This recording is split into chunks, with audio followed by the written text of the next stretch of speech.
Bienvenue dans cette nouvelle explication, exploration devrais-je dire, du Sohan Login de Maître Sekito. Qui pourrait avec fierté disposer des sièges pour séduire les disciples? Dirigez votre lumière vers l'intérieur et faites le demi-tour. La source infinie et inconcevable ne peut être affrontée ni évitée. La méditation zazen, c'est le retour à la source. Hélas, notre karma limité, notre conscience ordinaire, souhaite s'appuyer sur le fantasme rassurant d'un Dieu créateur. Par contre, la nature du vide illimité, Ku, n'est pas compréhensible par notre mental ordinaire. Inutile donc d'essayer de conceptualiser, de comprendre, de faire des efforts pour ouvrir ce sas. Ce moine de la montagne constate qu'il ne comprend plus rien. Plus rien du point de vue de l'esprit ordinaire, mais pas du point de vue de la réalisation. Car nous venons de comprendre que cet être a réalisé le grand saut vers la connaissance suprême.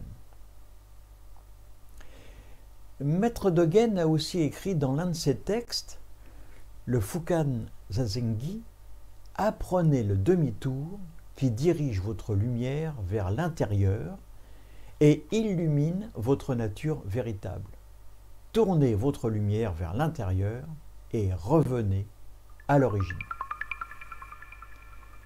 500 ans avant, Maître Sekito disait « Dirigez votre lumière vers l'intérieur et faites le demi-tour. »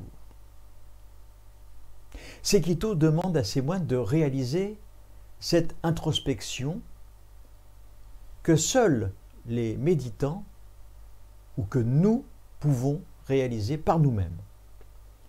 Il s'agit de développer ce regard qui embrasse la réalité une et indivisible. Nous avons beaucoup parlé de cela dans les paragraphes précédents. Sekito dit « La source est infinie, inconcevable. On ne peut ni lui faire face, ni s'en échapper. Si vous voulez l'attraper, c'est impossible. » Cette source, c'est l'esprit un.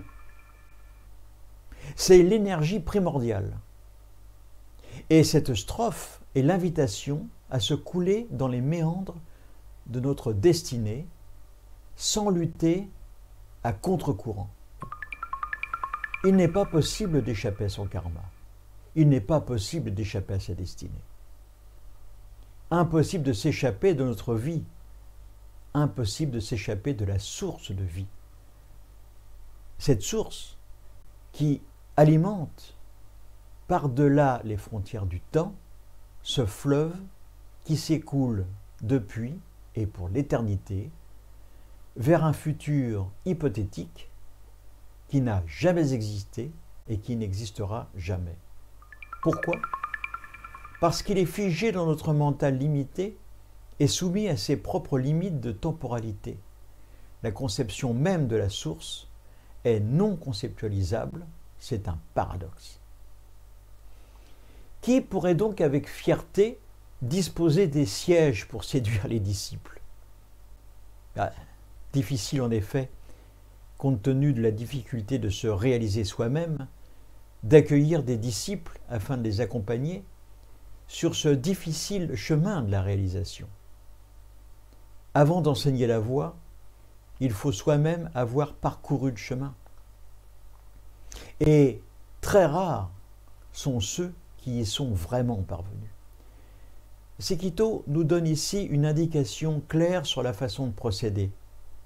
Il dit « Avant de s'occuper de former des disciples, tournez auparavant votre regard vers l'intérieur, réalisez votre réalité et ensuite seulement, occupez-vous de former les autres. » À très bientôt et n'oubliez pas d'être heureux juste pour influencer un peu les autres. À bientôt.